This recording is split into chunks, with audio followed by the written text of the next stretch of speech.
Do not feel like you should not tell other people about that abuse, that you should not report that abuse, whether it's spousal abuse or whether it's child abuse. It is extremely important because numerous studies have shown that this is indeed a cycle, okay, that people that are abused are likely to become abusers.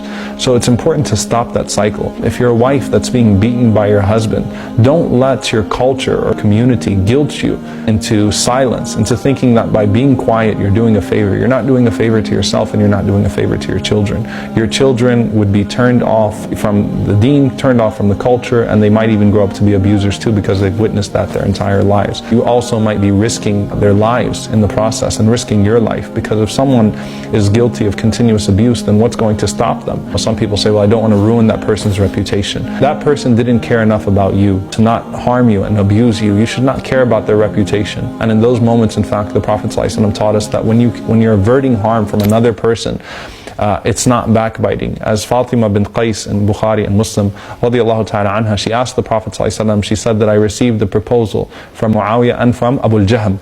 And Rasulullah ﷺ, he says that 𝗟𝗓𝗏 doesn't put his stick down, right? Meaning what? He's an abuser. So Rasulullah ﷺ was talking ill of that companion, but that was to avert a greater harm. So don't feel guilty and don't think that you're doing anything un-Islamic when you report an abuser.